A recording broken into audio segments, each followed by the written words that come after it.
आज मैं आप सभी के लिए लेकर आ गया हूँ एक सच्ची और डरावनी कहानी। दोस्तों, मैं आपको पहले ही बता दे रहा हूँ, आज की जो कहानी है बहुत ही ज़्यादा डरावनी कहानी है। तो आज की कहानी सोच समझ कर ही सुनना।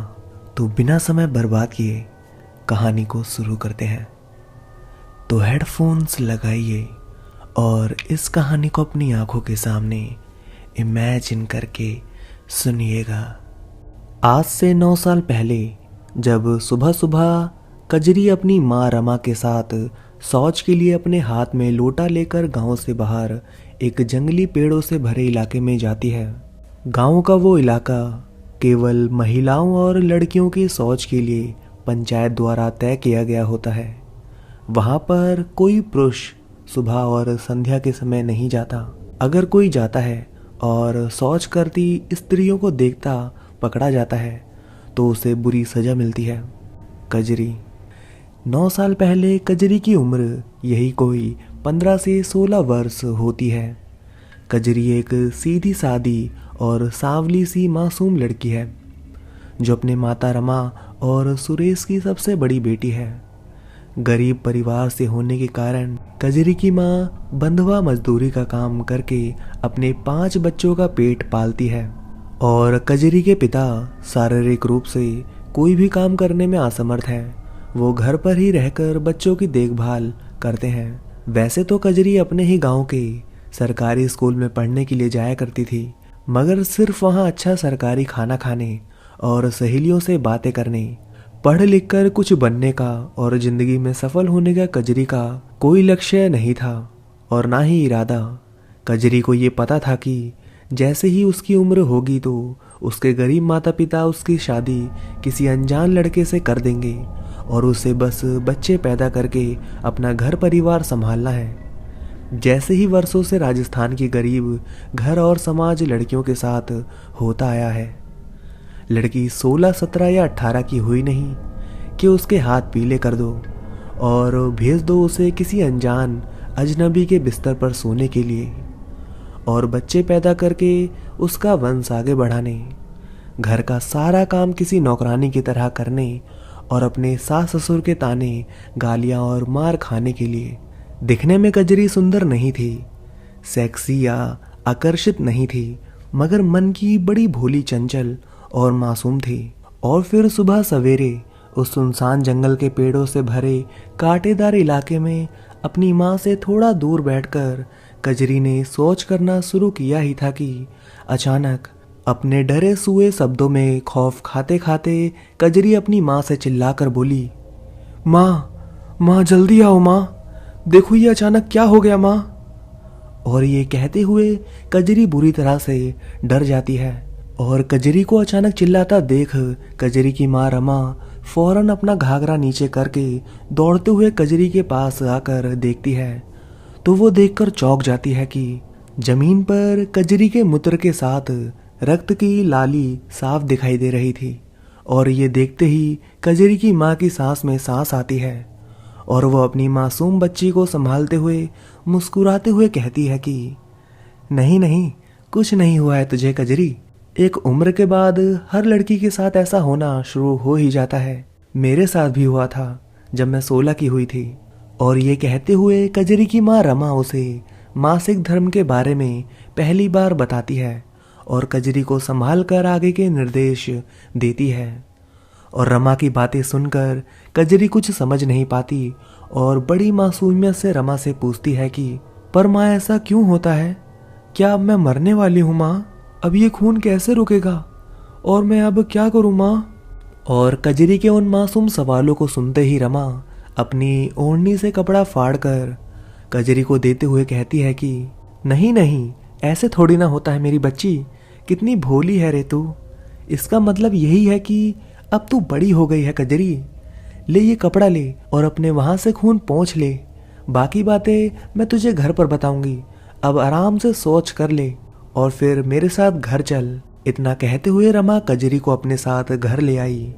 घर आकर कजरी अपने छोटे भाई बहनों के साथ खेलने लगी और उछल कूद करने लगी और रमा अपने कामों में व्यस्त हो गई। और फिर सबने दोपहर का खाना खाया और रमा दोपहर के 2 बजे कजरी के पास आई और कजरी को समझाते हुए बोली कि देख बेटी, जो तेरे साथ हुआ है उन दिनों में लड़कियों को कुछ खास बातों का ध्यान रखना होता है, जैसे कि खुले बालों में घर से बाहर नहीं निकलना, नहाते समय अपने बालों को खुला रख कर नहीं नहाना, किसी भी तरह की कोई खुशबू लगाकर भी बाहर नहीं जाना। ऐसी हालत में हम स्त्रियों को भगवान की पूजा करना भी अच्छा नहीं है, और खासकर संध्या के समय अकेले किसी वीरान और ऐसी जगह पर नहीं जाना जहां आसपास भगवान का कोई मंदिर ना हो। और एक और बात बेटी, जो कपड़ा मैंने तुझे वहां पोंछने के लिए दिया था और लगाने के लिए दिया था, उसका खास ख्याल रखना। उसे यहाँ वहाँ मत फेंक देना। उसे कल अच्छे से धोकर उसकी जगह पर दूसरा कपड़ा लगाकर उसे सुखाने डालकर सूख जाने के बाद किसी सुरक्षित स्थान पर रख देना, समझी? उसे यहाँ वहाँ मत फेंक देना। मेरी इन सब बातों को ध्यान से सुनकर समझ ले बेटी, मैं मजदूरी पर जा रही हूँ और शाम को आऊंगी वापस, समझी ना? और कजरी से ये सब कहते हुए रमा अपने काम पर चली गई। रमा तो चली गई, मगर मासूम भोली कजरी ने रमा की किसी बात और चेतावनी को गौर से नहीं सुना और अपने छोटे भाई बहनों के साथ खेलने लगी। खेलते खेलते जब सब थक गए तो अपने भाई बहनों के साथ कजरी सो गई। और फिर शाम के तकरीबन 6:30 बजे कजरी के पड़ोस की एकमात्र उसी की उम्र की एक सहेली गुड़िया उसके पास हाथों में लोटा लिए आई और अपने पेट को जोर से पकड़ते हुए कजरी से बोली, अरे अरे कजरी, मुझे बड़ी जोर की शौच लगी है यार, और घर पर सब काम पर गए हैं, मेरे साथ चलने वाला कोई नहीं और मुझे शाम के समय अकेले वहां जाने में डर लगता है। कजरी, तू थोड़ी देर के लिए मेरे साथ चलना, अगर तुझे भी शौच लगा है तो अपना लोटा ले ले। और ये कहते हुए कजरी की एकमात्र बचपन की सहेली गुड़िया कजरी को अपने साथ चलने के लिए बार बार जिद करने लगती है और कजरी अपनी गुड़िया की बात टाल नहीं सकती थी, तो अपनी माँ की कही हर चेतावनी वाली बात को भूलकर कजरी अपनी उसी महावारी की हालत को भूलकर गुड़िया के साथ उसी बियावान सुनसान इलाके में चली गई, जहाँ ना ही आसपास कोई भगवान का दर था और ना ही उनकी कोई देखरेख करके रोक टोक करने वाला।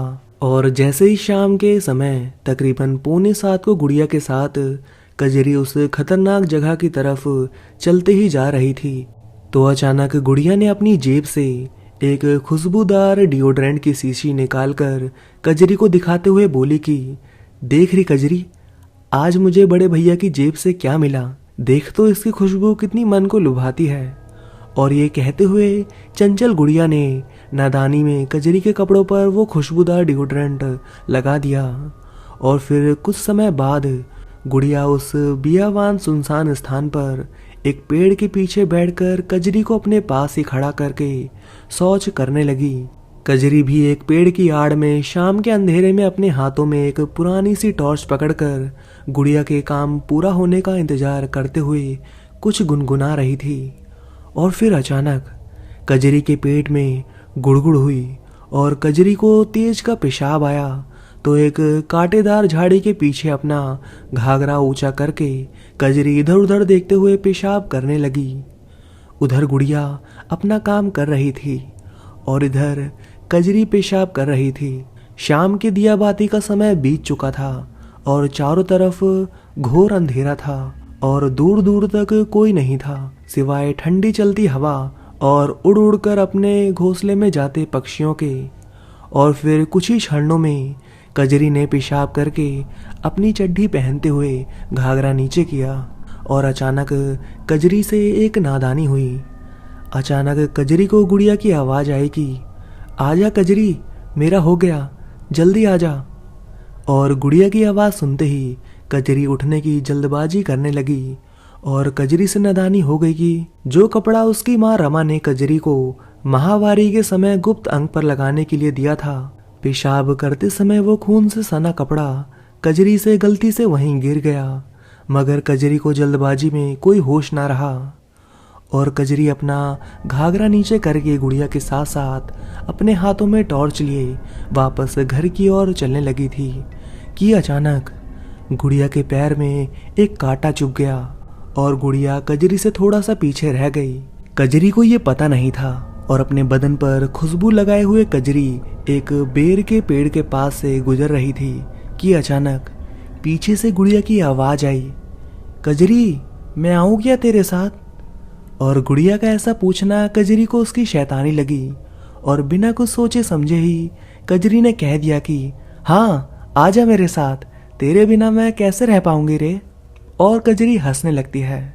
तो दोस्तों, यहाँ पर बैरबेरी का पेड़ इसलिए जरूरी है कि राजस्थान ही नहीं बल्कि भारत के हर ग्रामीण क्षेत्र में बेर के पेड़, इमली के पेड़ और पीपल जैसे लगने वाले एक और पेड़ को पुराणों के अनुसार बुरी आत्माओं और भूतों और पिशाचों का घर माना गया है। अक्सर बड़े बूढ़े कहते हैं कि दोपहर 12 बजे के समय और शाम के दिया बाती के समय इन सभी पेड़ों से दूर रहना चाहिए। ना ही इनके नीचे आसुद होकर खड़ा रहना चाहिए और ना ही इनके नीचे शौच या पेशाब करना चाहिए। अगर गलती से कर भी दो तो अपने मुंह से थूक कर आगे बढ़ना चाहिए, वरना आपके साथ किसी शैतानी शक्ति या बुरी आत्मा पीछे आ जाती है। और गांव के बड़े बूढ़े लोग अक्सर ये भी कहते हैं कि कभी भी ऐसी वीरान और अशुभ जगह पर कोई पीछे से आवाज या किसी भी परिचित की आवाज में पूछे कि मैं तेरे साथ आ जाऊं, तो उसके सवाल का कोई जवाब नहीं देना चाहिए, वरना ये उन शैतानी शक्तियों और बुरी आत्माओं की चाल होती है जो अपने अपनों की आवाज निकालकर आपसे ये कहलवाना चाहती है कि मेरे पीछे या मेरे साथ आ जाओ। और अगर एक बार आप गलती से भी उन्हें अपने अंदर या अपने पीछे आने को कह देते हैं तो फिर परिणाम बहुत भयानक होता है। और ऐसी ही एक नहीं कई गलतियां कजरी ने कर दी थी। पहली गलती, एक तो घर से बाहर माहवारी में खुशबू लगाकर गई। दूसरा, अपने माहवारी का खून से सना कपड़ा ऐसी अशुद्ध और अकारात्मक जगह पर गिरा दिया जहां आसपास भगवान का कोई वास नहीं। और अपनी गुड़िया की आवाज समझकर कजरी ने किसी को कह दिया था कि आ जाओ मेरे पीछे, तुम्हारे बिना मैं कैसे रहूंगी। और जैसे ही कजरी ने इतनी सारी गलतियां करते हुए आखिरी गलती करते हुए गुड़िया की आवाज समझकर उस शैतानी एंटिटी को अपने साथ आने की बात कही तो अचानक अगले ही पल कजरी को ऐसा लगा जैसे उस सुनसान बियावान अशुद्ध जंगल के इलाके में अचानक से तेज हवाएं चलने लगी और सारे पेड़ों के पत्ते डरावनी आवाज निकाल निकाल कर सर सर करते हुए कजरी से कुछ कहने लगे। दूर के कुत्तों की दर्द में रोने की डरावनी आवाज आने लगी। और जैसे ही कजरी को ऐसा लगने लगा कि अचानक गुड़िया ने कजरी के पास आकर कहा कि अरे तू किसी को अपने साथ आने को कह रही थी कजरी, मैंने तो तुझसे कुछ पूछा ही नहीं, तू भी ना पागल हो गई। अरे यहाँ तेरे मेरे सिवाय और कोई नहीं है, चल घर चल। और ये कहते हुए गुड़िया कजरी का हाथ पकड़कर घर ले जाने ही लगी थी कि अचानक कजरी का सर जोर से चकराने लगा और फिर अगले ही क्षण कजरी बेहोश होकर उसी बेरी के पेड़ के नीचे गिर पड़ी और जोर जोर से अपने मुंह से की डरावनी आवाजें निकालने लगी। और जैसे ही उस मासूम गुड़िया ने कजरी को ऐसी डरावनी हालत में देखा तो उसे कुछ सूझा नहीं और वो फौरन अपना लोटा वहीं पर पटक कर वहां से उस घोर अंधेरे में भाग खड़ी हुई। और उधर कजरी की माँ रमा काम से घर लौटी और कजरी को घर पर ना पाकर सुरेश से पूछने लगी कि अजी कजरी नहीं दिख रही, कहाँ गई है। और ये सुनकर सुरेश बोला कि कजरी तो गुड़िया के साथ शौच करने गई है, काफी देर हो गई उसे जाकर, अब तक तो आ जाना चाहिए था। और जैसे ही रमा ने सुरेश की ये बात सुनी तो एक अनजाने डर ने रमा के मन को झंझोर कर रख दिया और अगले ही पल रमा बेसुध होकर वहां से ऐसे उस जंगली इलाके की तरफ भागी जैसे रमा ने कोई भूत देख लिया हो। और जैसे ही रमा के आसपास पड़ोस वाले और सुरेश ने रमा को ऐसे डर कर कजरी कजरी करके चिल्लाते हुए भागते हुए देखा तो अगले ही पल सुरेश और रमा के आसपास रहने वाले पड़ोसी और बच्चे रमा के पीछे पीछे भागने लगे। और जैसे ही रमा आधे रास्ते पहुंची तो अचानक रमा ने देखा कि सामने से वो मासूम बच्ची गुड़िया अपनी आंखों में खौफनाक डर और दहशत लिए बेतहासा दौड़ती हुई रमा के घर की ओर आ रही थी। और जैसे ही रमा ने ये देखा तो रमा समझ गई कि जरूर कजरी के साथ कोई अनहोनी हुई है और गुड़िया उसी की वजह से डर गई है। और बीच रास्ते में ही रमा ने गुड़िया को पकड़ा और ऐसे बोल पड़ी जैसे रमा को सब कुछ पता हो कि कजरी के साथ क्या हुआ है।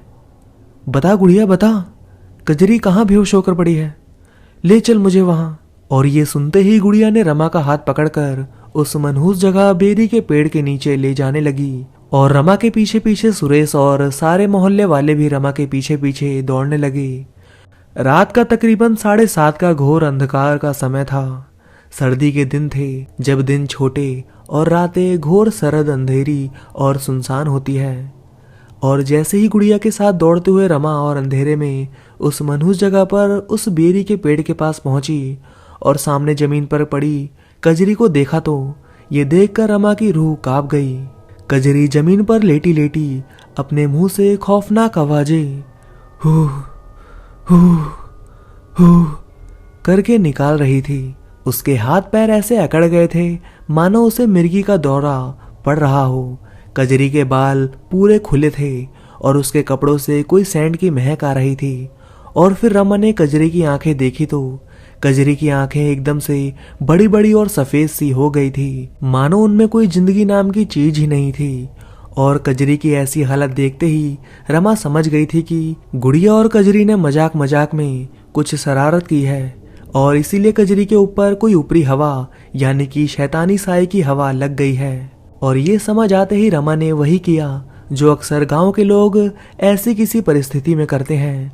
रमा ने सुरेश और दूसरों की मदद से कजरी को फौरन उठाया और उसे वहां से सीधा अपने मोहल्ले के श्री राम देव बाबा के मंदिर में ले आई। अक्सर राजस्थान में ऐसी किसी परिस्थिति में गांव के लोग ऊपरी हवा गलने वाले किसी शख्स या औरत को अपने पास वाली किसी मस्जिद के पीर बाबा, फकीर बाबा या मंदिर के किसी सिद्ध साधु या पुजारी के पास ले जाकर उसकी हवा से पीड़ित व्यक्ति पर झाड़ा लगवाते हैं।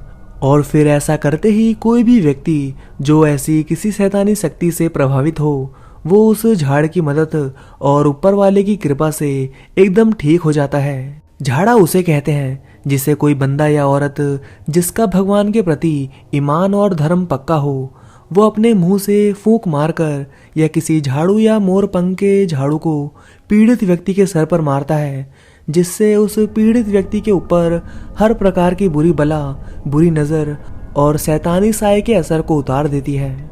और ऐसा ही रमा ने कजरी के साथ किया। और जैसे ही श्री राम देव बाबा के मंदिर की एक बुजुर्ग धार्मिक औरत ने कजरी को झाड़ा दिया तो अगले ही पल कजरी धीरे धीरे होश में आ गई और देखते ही देखते चंद मिनटों में सामान्य पहले जैसी होकर रमा से बातें करने लगी। पिछले आधे घंटे का कजरी को कुछ भी याद नहीं था सिवाय इसके कि वो पेशाब करके गुड़िया के साथ घर आ रही थी। और ये सुनते ही रमा सब समझ गई कि कजरी ने एक साथ कितनी गलतियां की थी, मगर एक गलती रमा से भी हो गई। जल्दबाजी में कजरी को रामदेव बाबा के मंदिर ले जाते समय रमा को याद नहीं रहा कि कजरी महावारी के दिनों से गुजर रही थी। ऐसे में रमा को कजरी को मंदिर के अंदर नहीं ले जाना था बल्कि बाहर झाड़ा दिलवाना था। खैर रामदेव बाबा के मंदिर में उस बुजुर्ग महिला के झाड़ के कारण कजरी के सर से उस शैतानी साए का असर उस समय के लिए तो उसके सर से उतर चुका था, मगर कजरी और उसके परिवार के साथ आगे क्या होने वाला था इससे सभी लोग अनजान थे। मगर अब देर हो चुकी थी और ऊपर से रमा को यह भी नहीं मालूम था कि उस मनहूस जगह पर कजरी गुड़िया के भरोसे किसी शैतानी शक्ति को अपने साथ आने को कह चुकी थी। और इस बात से अनजान रमा और सुरेश कजरी की तबीयत सुधारने के कारण रात के तकरीबन 9 बजे कजरी को घर ले आए और फिर सबने मिलकर खाना खाया। और रात के तकरीबन 11 बजे सब घर की बत्तियां बंद करके सो गए। और फिर जैसे ही रात के 1 बजे तो अचानक धू धू धू धू हा हा हा हा की डरावनी आवाज सुनकर रमा और सुरेश गहरी नींद से जागे। वो आवाज इतनी भयानक थी कि मानो जैसे कोई डरावनी डायन अपनी खौफनाक और भयानक हंसी से किसी की मौत बनकर उसकी मौत पर हंस रही हो। और आधी रात गए किसी की ऐसी भयानक हंसी की आवाज सुनकर रमा का माथा ठनका और वो धीरे से सुरेश से बोली कि अजी कजरी पर झाड़े का कोई फर्क नहीं पड़ा, लगता है कजरी अपने साथ किसी को ले आई है, आप उसे संभालो, मैं दौड़कर मदद लाती हूँ। और सुरेश से ये कहते हुए रमा उस घोर अंधेरे कमरे से धीरे धीरे रेंगते हुए घर की चौखट तक पहुंची। और फिर सुरेश ने फौरन उठकर जैसे तैसे लाइट चालू की तो ये देखकर सुरेश आह की डरावनी और डर भरी चीख चीखा कि कजरी का घाघरा और उसके पैर और उसके शरीर का निचला हिस्सा उसी के माहवारी के रक्त से लालम लाल हो चुका था। और अपनी डरावनी सफेद बेजान आंखें लिए कजरी ही की अजीब सी डरावनी हंसी हंसते हुए अपने हाथ से उस रक्त को अपने मुंह के पास लाकर सूंघ रही थी और चाटने की कोशिश कर रही थी।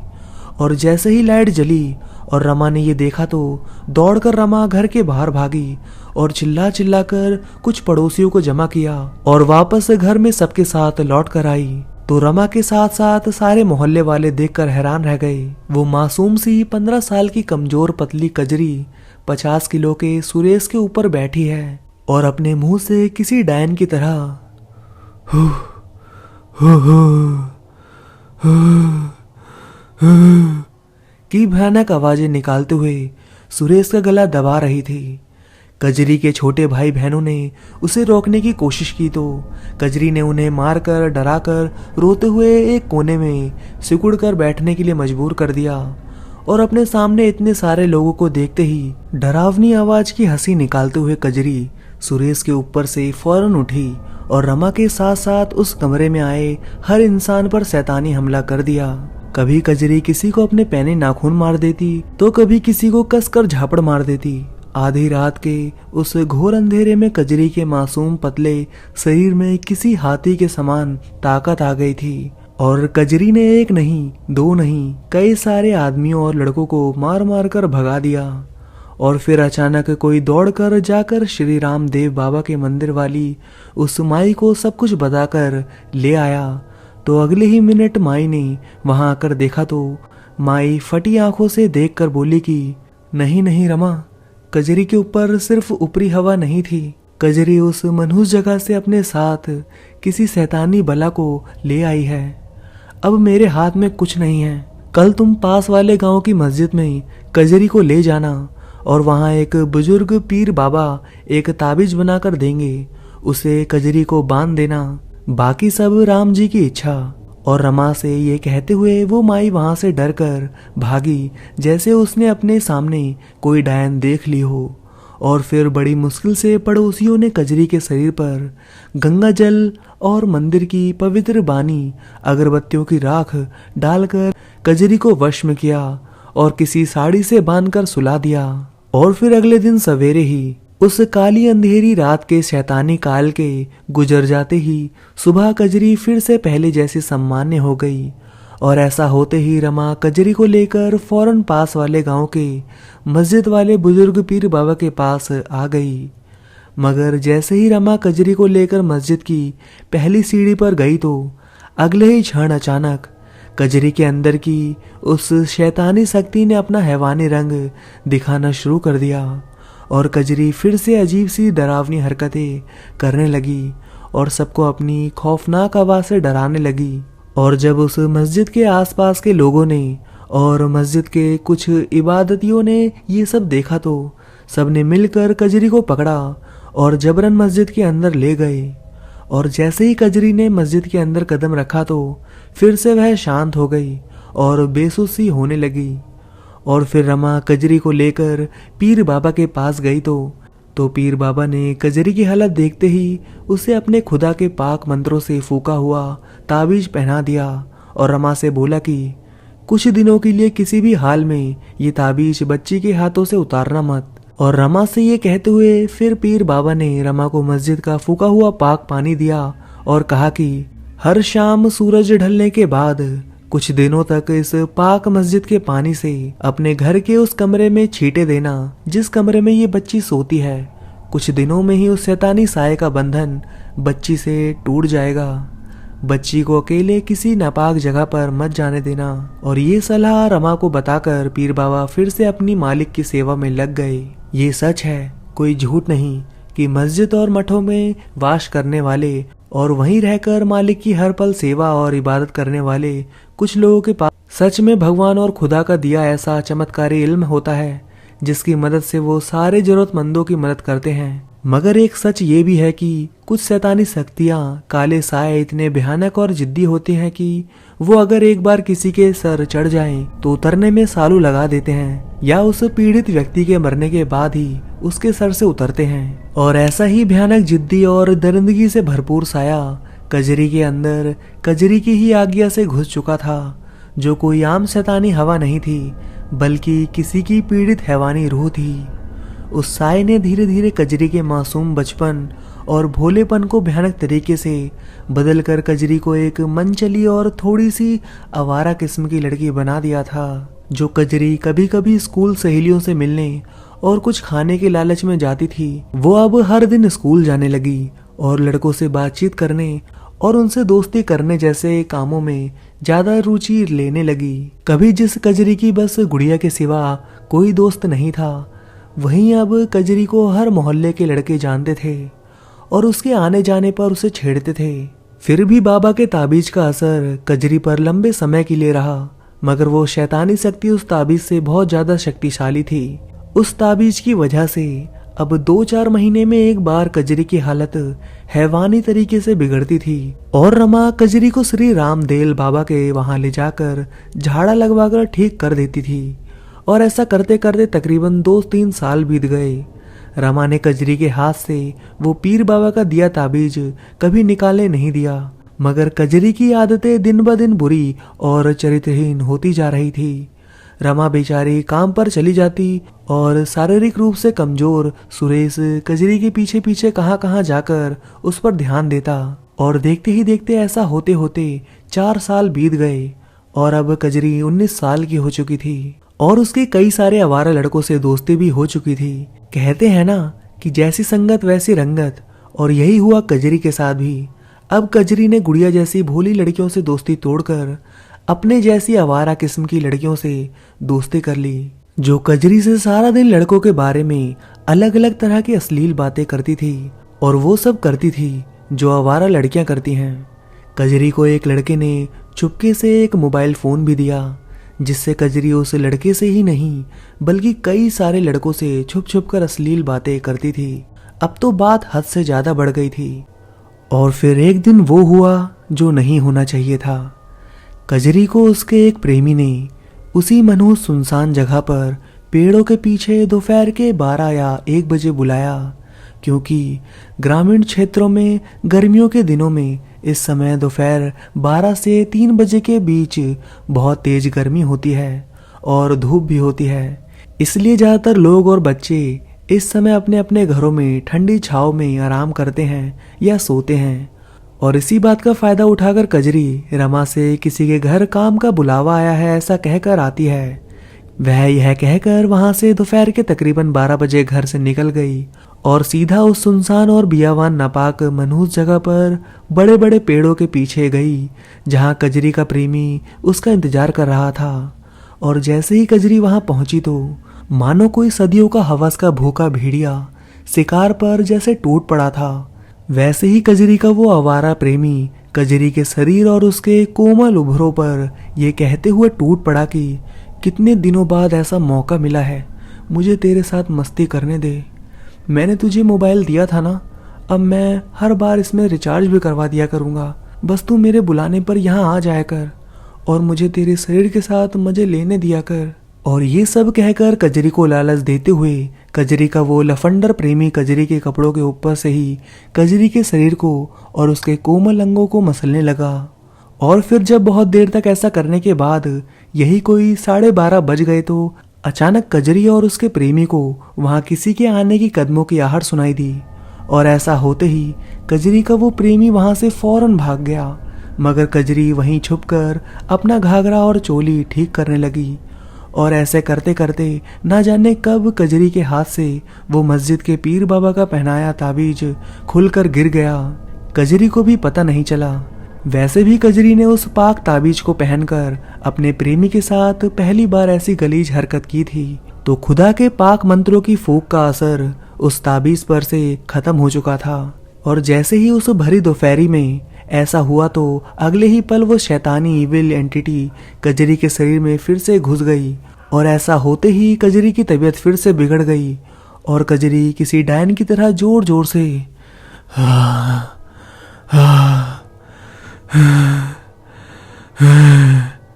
करते शैतानी हंसी हंसते हुए वहीं पर बेहोश होकर गिर पड़ी। और फिर जब शाम के 4 बज गए और कजरी नहीं लौटी, यही सोचकर रमा और सुरेश परेशान हो रहे थे कि अचानक किसी ने आकर कहा कि कजरी गांव से बाहर उसी मनहूस जगह पर बेहोश पड़ी है।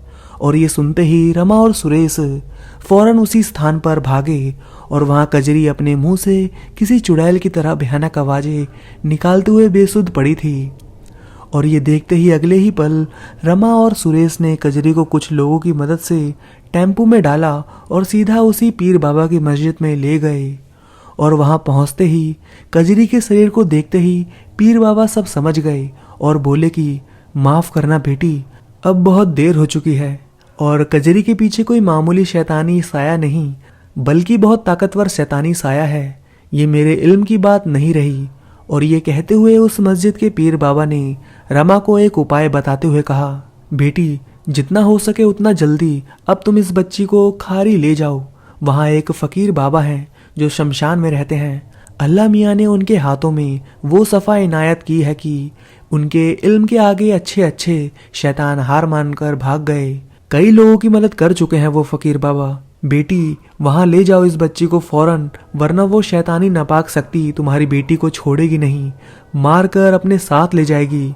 वहां जाते ही फकीर बाबा से इस बच्ची की पूछ करवाना मत भूलना। और ये कहते हुए खारी ने उन फकीर बाबा का पूरा पता देकर पीर बाबा अल्लाह मियाँ की सेवा और इबादत में लग गए। और फिर उसी दिन रमा ने आगे और कोई देर ना करते हुए अपने मोहल्ले के 2 जवान लड़कों को साथ लेकर कजरी को लेकर फौरन खारी पहुंच गई। उस शमशान के पास फकीर बाबा के घर में राजस्थान में एक छोटा सा कस्बा है खरी, जहाँ के फकीर बाबा के चर्चे बहुत दूर दूर तक फैले हैं कि उनके पाक इल्म के सामने कोई भी नापाक और बुरी शैतानी शक्ति टिक नहीं सकती। पूछ करना क्या होता है? राजस्थान में पूछ कराने का मतलब है कि खुदा के या भगवान के ऐसे बंदे के पास जाना जिसे वो दिखता हो, जो हम आम इंसानों को नहीं दिखता, और वो हर किसी आत्मा का अतीत देखकर अपनी दिव्य दृष्टि से उसकी जितनी हो सके उतनी जानकारी देकर सब सच सच बता देते हैं। वैसे आजकल पूछ कराने के नाम पर कई सारे पखंडी लोगों के विश्वास से खेलकर झूठ बोलकर उन्हें गुमराह कर देते हैं, मगर आज भी 100% में से 5% खुदा के ऐसे नेक बंदे मौजूद हैं जो पूछ करने पर एकदम सही और सत्य जानकारी देते हैं।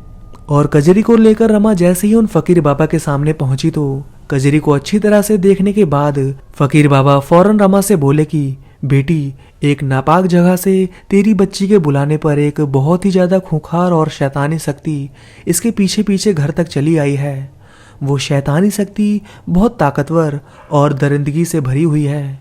वो तेरी बेटी से उसके ही शरीर के गंदे नापाक खून की वजह से जुड़ी हुई है। जब तेरी बच्ची ने उसी नापाक मनहूस जगह पर उन दिनों की हालत में वहां पेशाब किया था तो एक गंदा कपड़ा तेरी बच्ची की गलती से वहीं गिर पड़ा था, और उसी गंदे कपड़े की नापाक खुशबू को सूंघते हुए उस शैतानी शक्ति ने तेरी बेटी को पीछे से धोखे से आवाज दी और तेरी नादान बच्ची ने उसे अपने साथ आने को कह दिया।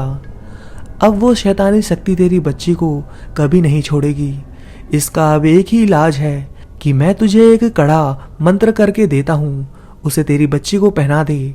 शमशान की राख से, मालिक की इबादत से पाक किए इस कड़े में बहुत शक्ति है। जब तक ये कजरी के हाथों में रहेगा, संसार की कोई काली शक्ति कजरी के शरीर में नहीं आ सकेगी। परंतु हाँ, वो शैतानी शक्ति कजरी का पीछा कभी नहीं छोड़ेगी और हमेशा इसके आसपास रहेगी। ले ये कड़ा तेरी बच्ची को पहना दे। पर वो शैतानी शक्ति कौन है बाबा? मुझे कजरी की पूछ करनी है, मुझे सब बताइए बाबा।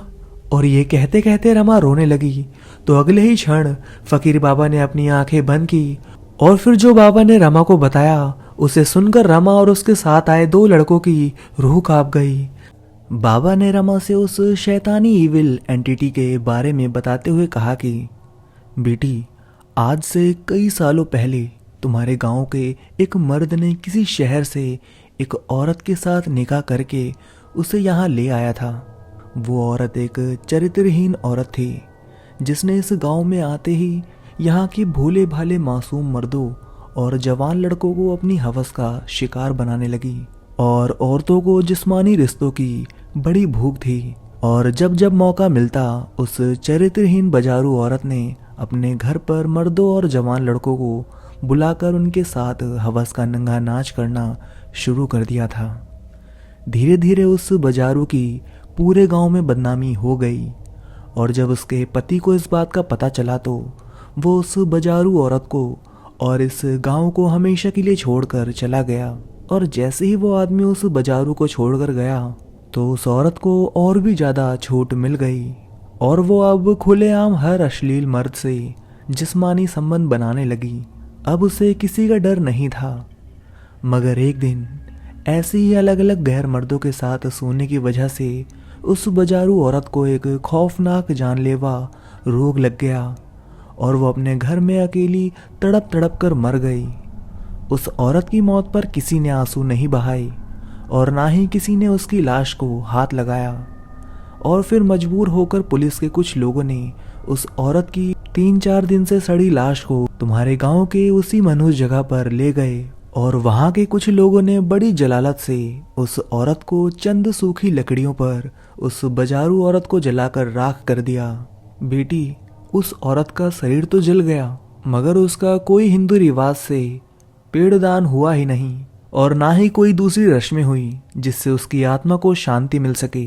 और उस औरत की आत्मा के अंदर की जिस्मानी भूख और लोगों की उसके प्रति नफरत की वजह से उस बाजारू औरत की रूह एक नापाक शैतानी रूह बन गई जो तब से उसी मनहूस जगह पर किसी न किसी नापाक पेड़ पर लटकी रहती थी किसी नए शरीर के इंतजार में। और सालों के बाद जब तुम्हारी बेटी ने उसे अपने साथ आने की बात कही तो उस बाजारू औरत की शैतानी नापाक आत्मा ने तुम्हारी बेटी के शरीर को अपना शिकार बना लिया।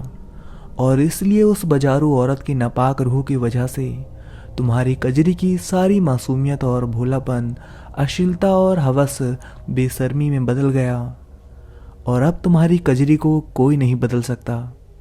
इस शैतानी आत्मा ने कजरी को पूरी तरह से बदल दिया है। अब फौरन कजरी की शादी कर दो और याद रहे अब फिर से कजरी उसी मनहूस जगह फिर से ना जा पाए वरना उसकी मौत बहुत खतरनाक होगी। और फिर फकीर बाबा ने रमा से उस शैतानी आत्मा का पूरा राज कहने के बाद अपने हाथों से कजरी को पाक कड़ा पहनाया और बोले, अगर किसी भी कारण से ये कड़ा नापाक हो गया तो जुम्मे के दिन इस पर अगरबत्ती कर देना तो उसी वक्त इसकी खोई पाक शक्ति इसमें फिर से लौट आएगी। और कभी भी इस कड़े को इस बच्ची के जिस्म से दूर मत करना वरना अंजाम भयानक होगा। और ये कहकर फकीर बाबा ने रमा को वहां से भेज दिया। और जैसे ही कजरी को लेकर रमा घर पहुंची और सुरेश को सारी बात बताई तो तभी कुछ ही दिनों में रमा और सुरेश ने मिलकर कजरी के लिए लड़का देखना शुरू कर दिया। फकीर बाबा के कड़े से कजरी के शरीर से वो शैतानी आत्मा दूर रहती थी मगर गुस्से में कजरी आसपास वालों को दुख देने लगी और सता सता कर डराने लगी। अब अक्सर रमा के घर में कजरी के छोटे भाई बहनों के साथ अजीब अजीब डरावनी घटनाएं होने लगी और वो हर वक्त डरे डरे से रहने लगे थे। फकीर बाबा के कड़े में बहुत शक्ति थी मगर उससे कई ज़्यादा शैतानी शक्ति उस ईविल एंटिटी की हवस और नफरत में थी क्योंकि उस बाजारू औरत से सबने हमेशा नफरत ही की थी। उसका पति उसे छोड़कर भाग गया था और यहाँ तक कि अपने अंत समय में किसी ने उसकी चिता को अग्नि देकर आत्म शांति के लिए श्राद्ध नहीं किया, पीड़दान नहीं किया, उसकी अस्थियां गंगा में नहीं बहाई। और इन्हीं सारी बातों का बदला लेने के लिए बरसों से तरसती उस बाजारू औरत की रूह नफरत और गुस्से की आग में जल जल कर और भी खौफनाक और भयानक शैतानी आत्मा बन गई थी जिसे कोई हरा नहीं सकता था सिवाय खुद भगवान के। और भगवान को तो कजरी की माँ और कजरी ने पहले ही अपवित्र कर दिया था। महावारी के दिनों में कजरी को उसके मंदिर के अंदर ले जाकर, और यह भी एक वजह थी कि रमा जैसी औरत को अपनी बेटी के लिए इतने दुख देखने पड़े। उधर रमा और सुरेश अपनी रिश्तेदारी में हर जगह कजरी के लिए एक अच्छा परिवार ढूंढ रहे थे और इधर कजरी उस शैतानी एंटिटी के दुष्प्रभाव से अपने प्रेमियों के साथ रासलीला करती रही और उधर वो शैतानी एंटिटी सबको परेशान करती रही ताकि कजरी कड़ा खोल दे, पर ऐसा हुआ नहीं। दिन ब दिन कजरी के छोटे भाई बहनों का जीवन नरक समान होते जा रहा था और वो शैतानी एंटिटी कभी किसी के सर पर तो कभी किसी के सर पर सवार होकर सब में अपनी दहशत फैलाने लगी। और फिर एक दिन सुरेश और रमा को कजरी के लिए एक अच्छा लड़का मिल गया, मगर वो लोग कजरी के लिए मान नहीं रहे थे क्योंकि सबको पता चल गया था कि कजरी के शरीर पर शैतानी आत्मा का साया है। तो रमा ने जैसे तैसे इन लोगों को कजरी की शादी में 50,000 रुपये और थोड़ा सोना देने की बात की तो वो लोग मान गए और रिश्ता पक्का कर लिया। पैसे से ही सही, मगर कजरी का रिश्ता तय हो चुका था और रमा और सुरेश को विश्वास था कि कजरी उस घर परिवार में खुश रहेगी। लड़का अच्छा कमाता था और उसकी माँ भी अच्छी औरत थी। और उस दिन रमा और सुरेश बहुत खुश थे कि कजरी का रिश्ता तय हो गया। और यही खुशखबरी रमा कजरी को बताने घर यही सोचते सोचते जा रही थी कि अब मैं जाकर कजरी को ये खुशखबरी सुनाऊंगी। बहुत जल्द कजरी की शादी होगी, डोली उठेगी, उसके हाथ पीले होंगे और वो हमेशा खुश रहेगी। मेरी मासूम बेटी की सारी मासूमियत फिर से लौट आएगी और वो अपने पति और नए घर में अच्छे से रहेगी। और यही सोचते हुए रमा सुरेश के साथ घर जा रही थी कजरी को खुशखबरी देने। उधर कजरी का छोटा भाई कपिल एक 8 फुट ऊंची दीवार पर चढ़कर दूसरे बच्चों के साथ खेल रहा था, पतंग उड़ा रहा था। और कजरी अपने भाई को खेलता और खुश देखकर हंस रही थी कि तभी अचानक दोपहर के तकरीबन 12 बजे अचानक वहां तेज हवा चलने लगी और सारा माहौल डरावना सा हो गया। आसमान के सूरज को काले घने डरावने बादलों ने घेर लिया और दिन के वक्त भी मानो रात हो गई। और तभी अचानक कपिल की एक जोरदार चीख सुनकर सब डर गए। और कुछ देर बाद ही अचानक मौसम साफ होते ही सारे बच्चों और बड़ों का कलेजा ये देखकर फट गया कि कजरी का छोटा भाई कपिल जो 8 फुट ऊंची दीवार पर खेल रहा था वो नीचे जमीन पर गिरा हुआ है और उसका हाथ टूट गया है। यहाँ पर कपिल के साथ हुए उस दर्दनाक हादसे को कुछ लोग कपिल का अचानक खराब हुए उस मौसम के कारण डर कर गिर जाना कह रहे थे और कुछ लोग एक दूसरे को ये बातें बताकर डर रहे थे कि अचानक मौसम के ऐसे भयानक होने की वजह वही शैतानी एंटिटी थी और उसी ने कपिल को धक्का देकर गिराकर उसका हाथ तोड़ दिया था। ऐसा लोग इसलिए कह रहे थे क्योंकि मौसम साफ होने के बाद जब लोगों ने कपिल को देखा तो कपिल की आंखें डरावनी सी हो गई थी और उनमें मौत दिख रही थी। और कपिल के चेहरे पर टूटे हाथ के दर्द से ज्यादा कपिल ने अचानक किसी चंडालनी डायन को अपने सामने देख लिया हो ऐसा खौफ था। लोगों का मानना था कि कजरी के शरीर से दूर रहने के कारण उस शैतानी एंटिटी ने कपिल के शरीर में घुसकर उसे ऊपर से नीचे फेंक दिया, जिसकी वजह से कपिल का हाथ टूट गया। गौरतलब है कि सच क्या था किसी को नहीं पता, मगर ऐसे अचानक मौसम का खौफनाक होना और डरावना होना कुदरत की बात नहीं थी। और जब रमा और सुरेश ने घर आकर सारी बातें सुनी तो दोनों का दिल मारे डर, खौफ और दहशत से दहल गया था। यहाँ पर कई लोग इस कहानी और इस कहानी की सारी घटनाओं को झूठ मानकर इस कहानी की निंदा कर सकते हैं। इसके साथ ही इस कहानी पर हंस सकते हैं और अपने मन की बातें कह सकते हैं, लेकिन परंतु सच यही है कि जिस पर गुजरती है वही इस दर्द, खौफ और दहशत को महसूस कर सकता है और बाकी लोगों के लिए ये बस एक कहानी के सिवा कुछ नहीं है। कुछ लोग ऐसी पैरानॉर्मल एक्टिविटीज को अंधविश्वास कहते हैं और खुश रहते हैं और कुछ लोग इसे एक सब्जेक्ट मानकर सारी उम्र इस पर रिसर्च करने में गुजार देते हैं। साइंस भी इस बात को साबित नहीं कर पाई कि भूत प्रेत आत्माएं जैसी चीजें होती हैं या नहीं, परंतु साइंस ये भी साबित नहीं कर पाई है कि मरने के तुरंत बाद ही इंसान का चंद ग्राम वजन अपने आप किसी चमत्कार के जैसे कम क्यों हो जाता है। साइंस मौत को प्रमाणित कर सकती है परंतु जीवन प्रमाणित क्यों नहीं कर सकती। जैसे कोई अपराधी किसी इंसान को जान से मार सकता है तो साइंस बड़े से बड़ा डॉक्टर क्यों किसी भी तरह संसार की किसी भी मशीन से क्यों किसी मुर्दे के अंदर फिर से प्राण या जीवन नहीं डाल सकता। ऐसे ना जाने कितने सवाल हैं जिनका साइंस और इंसान के पास कोई जवाब नहीं। फिर भी दुनिया की 700 करोड़ की आबादी में से 699 करोड़ लोग भगवान पर आंख बंद कर यकीन करते हैं, मगर भूत प्रेत और आत्माओं की बात या पैरानॉर्मल गतिविधियों पर भरोसा नहीं करते। तो आखिर इस सब की वजह क्या है? वजह है डर, क्योंकि भगवान और दिव्य शक्ति पर विश्वास और आस्था रखने से मन को शांति मिलती है, शक्ति मिलती है और जीवन में उम्मीद जागती है। और वहीं दूसरी ओर ऐसी नकारात्मक चीजों पर भरोसा करने से मिलता है केवल डर और खौफ। अब कहानी में आगे। फिर कपिल के बारे में जानने के बाद रमा और सुरेश ने फौरन एक फैसला किया कि जल्द ही कजरी के हाथ पीले करके उसकी शादी करनी होगी। शायद ऐसा करने से कजरी के हालात में कुछ सुधार आ जाए। और यही सोचकर जैसे तैसे रमा और सुरेश ने मिलकर लोगों से कर्ज लेकर और गहने रखकर जल्द ही कजरी का लगन मान दिया। और देखते ही देखते कुछ ही दिनों में कजरी के विवाह का दिन आ गया। जैसे तैसे रमा और सुरेश ने विवाह का सारा काम अच्छे से किया। कजरी को दुल्हन का सुंदर लाल जोड़ा पहनाकर उसे थोड़े बहुत गहने पहनाकर हवन मंडप में बिठा दिया। आज कजरी बहुत ज्यादा सुंदर लग रही थी और इतने सालों बाद कजरी को ऐसे खुश देखकर रमा के मन ही मन खुशी के आंसू गिर पड़े। और फिर कजरी की डोली उठी और अपने पति के साथ कजरी अपने ससुराल पहुंच गई। वहां उसके साथ कई सारे रस्में हुई और सबने कजरी को खूब पसंद किया। कजरी के पति ने भी कजरी को बहुत प्रेम दिया और उसके साथ अपने नए जीवन की गृहस्थी शुरू कर दी। 1-2 दिन तो आराम से निकल गए। फिर तीसरे दिन से कजरी के ससुराल में भी कजरी की सास, पति और ससुर के साथ अजीब अजीब सी छोटी मोटी डरावनी घटनाएं होने लगी।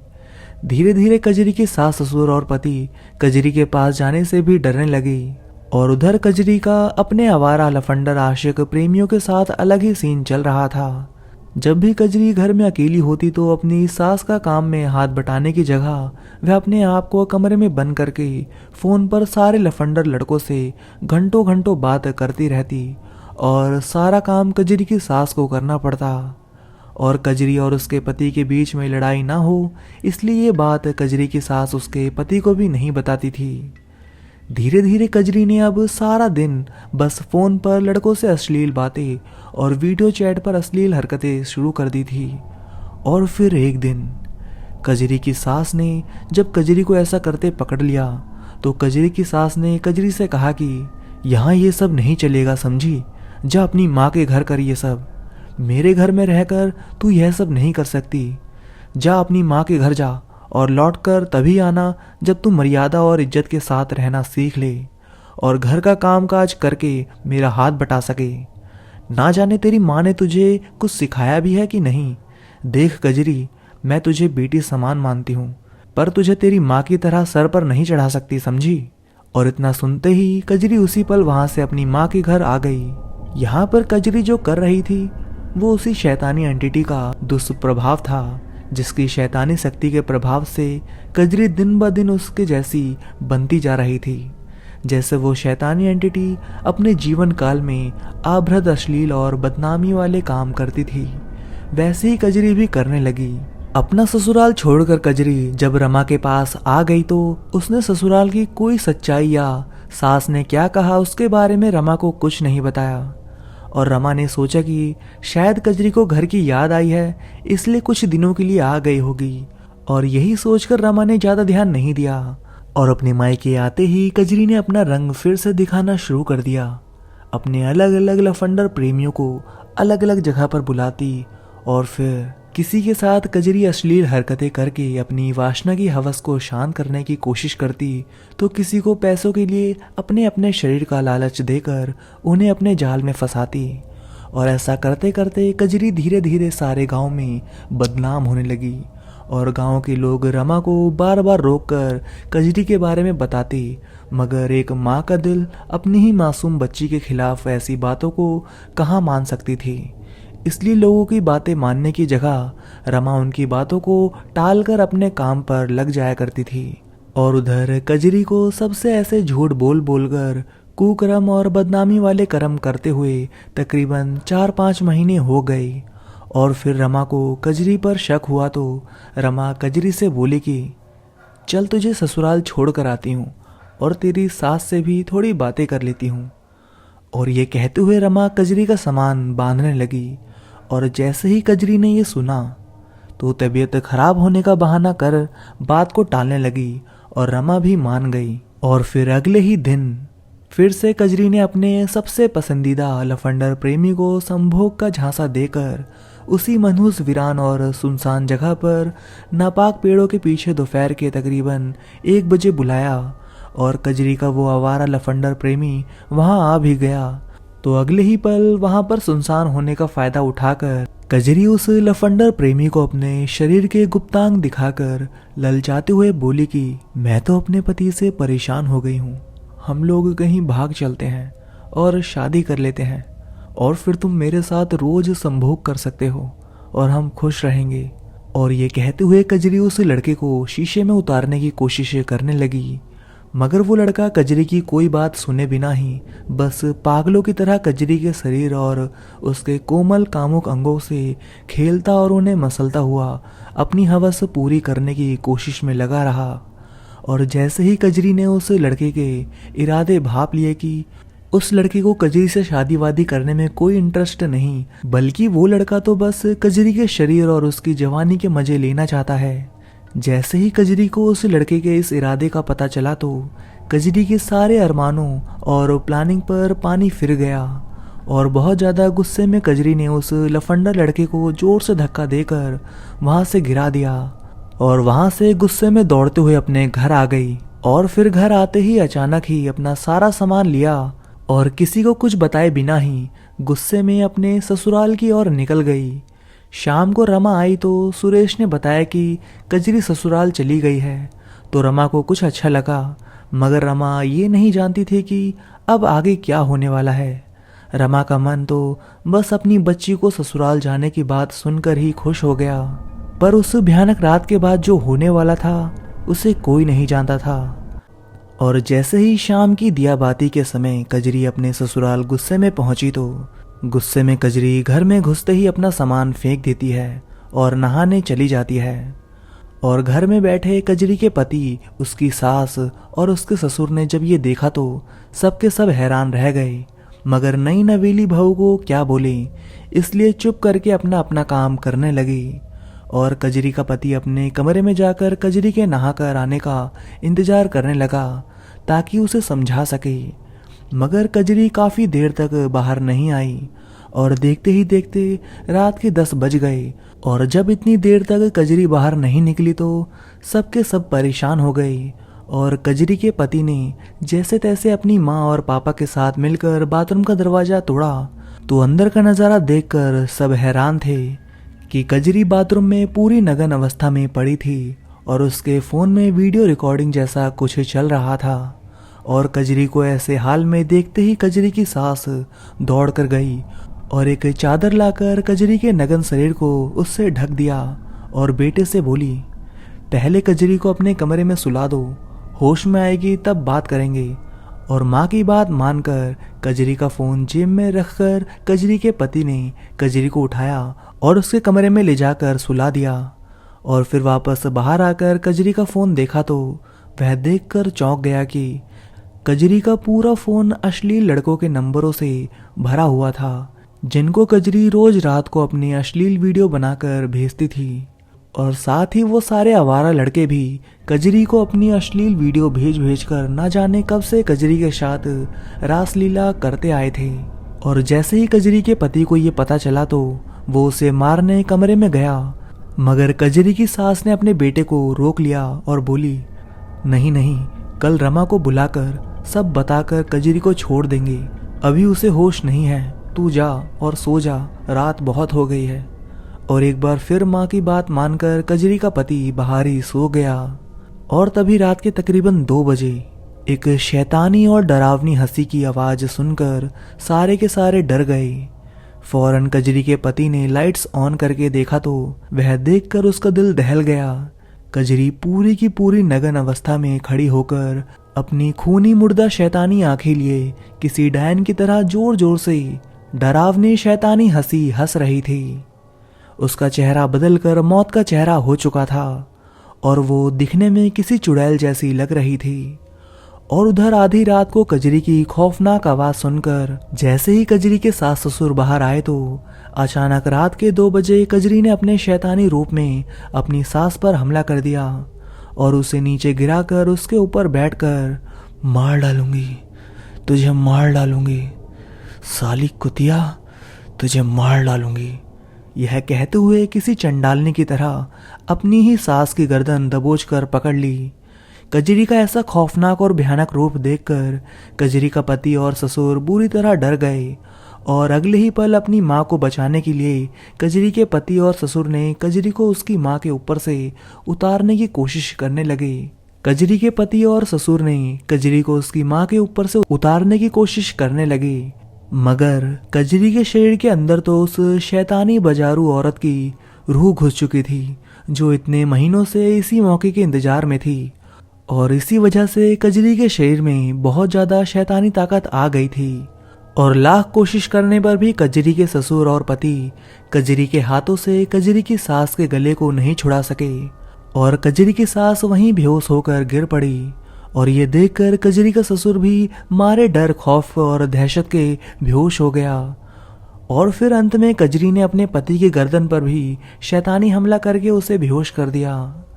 रात भर कजरी का पति, उसकी सास और ससुर बेहोशी में पड़े रहे और फिर कुछ घंटों बाद सुबह के तकरीबन 4-5 बजे अचानक कजरी की सास और पति को होश आया तो वो सामने का नज़ारा देखकर दंग रह गए। कजरी उन्हीं के घर के चौक में फांसी के फंदे से नंगी लटकी पड़ी है और ये भयानक नज़ारा देखते ही कजरी के पति और सास को समझ नहीं आया कि क्या करें और फौरन अपने परिवार वालों को फ़ोन करके अपने घर बुलाकर कजरी की सास ने सब बताया और फिर सबने मिलकर पहले कजरी की लाश को कपड़े पहना दिए और फिर से उसे फंदे पर लटका दिया और फिर फौरन कजरी की सास और ससुर ने मोहल्ले में हंगामा करके सबको जमा कर लिया और सबको कहने लगे कि हमारी बहू चरित्रहीन थी, कि सारे आवारा लड़कों से इसके अवैध संबंध थे और ये देख लो हमें इसके फ़ोन से कैसे कैसे मैसेज और वीडियो मिले हैं। अपने किसी आवारा प्रेमी के धोखा देने के कारण कजरी गुस्से में अपने मायके से आई थी और रात में ही फांसी खाकर आत्महत्या कर ली। और सभी को ये बताते हुए कजरी के सास ससुर और पति ने फौरन सूरज उगने से पहले ही कजरी के शरीर को उतारकर उसके शरीर का अंतिम संस्कार कर दिया। बेचारी रमा और सुरेश को तो अगले दिन दोपहर के 1 या 2 बजे पता चला कि पिछली रात को तकरीबन 2 बजे कजरी ने फांसी के फंदे पर लटककर आत्महत्या कर ली थी और इस खौफनाक खबर ने रमा और सुरेश दोनों को तोड़कर रख दिया था और वे दोनों फौरन अपनी बेटी के ससुराल पहुंच गए। वहां जाते ही रमा का मानो कलेजा फट पड़ा और वो फूट फूट कर रोने लगी। कजरी की सास और पति ने रमा और सुरेश को खूब हिम्मत दी और रमा ने जब खुद को संभाल लिया तो कजरी की सास ने रमा को कजरी का मोबाइल और एक बाथरूम से मिला कजरी का एक कड़ा देते हुए कहा कि पिछली रात की कजरी की सारी खौफनाक और दरिंदगी भरी हरकतों वाली घटना की सच्ची सच्ची जानकारी रमा और सुरेश को बता दी और कहने लगे, हमारी कोई गलती नहीं थी बहन रमा, हमने कजरी को बेटी मान ही दिया था, मगर वो ऐसा कुछ करेगी हमें भी नहीं पता था। और रमा और सुरेश से ये कहते हुए कजरी की सास की आंखें फटी की फटी रह गई। और फिर रमा और सुरेश वहां से कजरी का फोन और वो फकीर बाबा का दिया हुआ कड़ा लेकर वापस अपने घर रोते रोते आ गए। और मासूम कजरी की खौफनाक मौत के साथ ही इस कहानी का अंत हो गया। वो शैतानी एंटिटी कजरी को मारकर कहाँ गई किसी को नहीं पता चला। यहाँ पर उस रात कजरी ने नहाते समय शायद जानबूझकर या गलती से अपने हाथ से फकीर बाबा के उस शमशान में अभिमंत्रित कड़े को खोलकर रख दिया था। इसलिए कजरी के शरीर में उस बाजारू औरत की शैतानी रूह घुसने में कामयाब हो गई थी और कजरी की आत्महत्या करवाने में उसी इविल एंटिटी का हाथ था। मगर कजरी की माँ और उसके गांव के लोग यही बातें कर रहे थे कि कजरी के ससुराल वालों ने कजरी के फोन में दूसरे आवारा लड़कों को भेजे गए अपने नग्न शरीर के अश्लील वीडियो और संदेश आदि देख लिए थे।